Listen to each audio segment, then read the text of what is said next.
So let me begin by saying what a deep honor and privilege it is to join all of you this afternoon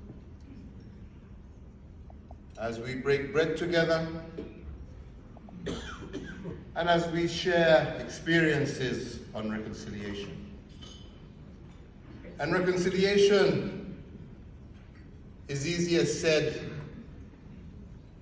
than done.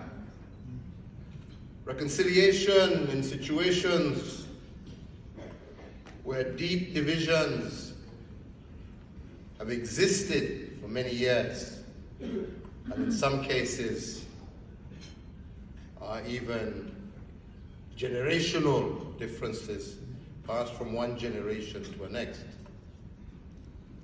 It's extremely difficult, like I said, easier said than done.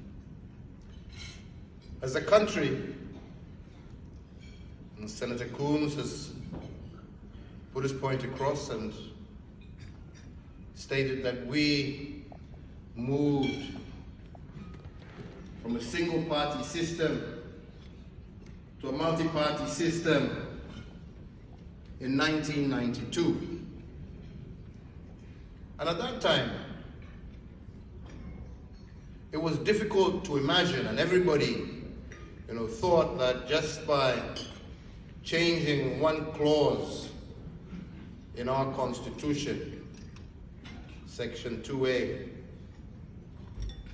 and allowing a process of multi-party democracy in itself was just going to be a panacea. Unfortunately, that didn't end up being the case. Because although we entered and opened up the political space, that political space wasn't filled by political parties that were either ideologically based or based on any given principles, but rather all it did is to institutionalize the ethnic and clan divides that had been used previously to keep our people apart. So from 1992, which was the first multi-party election, to 1997, these ethnic divides just deepened. No party was ever able to secure a significant majority, and each election always turned out to be a process of ethnic conflict. The only election during that period that ended up with some kind of majority was an election where my good friend Raila here teamed up with Mwai Kibaki against me and President Moi in 2002, and they gave me a good hiding. That was about the only election that we can say was won in Kenya with a majority. Unfortunately, given the situation, once again, in 2007, following the collapse of the then NAC, and again the rise of ethnic-based groupings, Kenya witnessed her worst cycle of election violence in 2007. That ultimately, with the intervention of friends and region, especially, an agreement was signed and a coalition government formed between President Mwai Kibaki, Prime Minister Raila Odinga,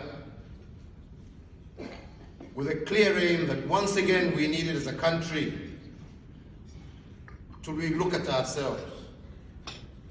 And through that, we gave ourselves a new constitution in 2010 that entrenched certain aspects. One, we needed to look at the issue of devolution and the feeling of marginalization. And we dealt with that through creating a devolved system of government so that decisions didn't necessarily all have to be made up in Nairobi. And we allowed our regions to have a bit more say and access to more resources to be able to decide for themselves what their priorities were. We focused also on a number of other areas. What kind of system do we want to run? Do we want a federal system? And we ended up saying no, we wanted Kenya to be a unitary state but with devolved entities. Once again, we thought we had found a solution to our problems. We proceeded to the election of 2013, which, though not violent, still left Kenya bitterly divided along the same lines, almost 50-50. To 2017, where again, almost 50-50, which always gave room for people to say, well, I was cheated out of me, we were robbed of the election, this happens, this happens. And all of this, unfortunately, once again, built tensions between ethnic communities. Once again, almost brought Kenya to the brink of chaos. It was at that stage I realized that it wasn't possible for us to continue in this manner.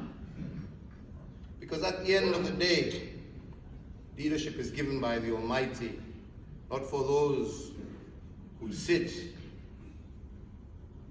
the throne of power, but it's for those who we are supposed to be serving. And we had to ask ourselves, are we serving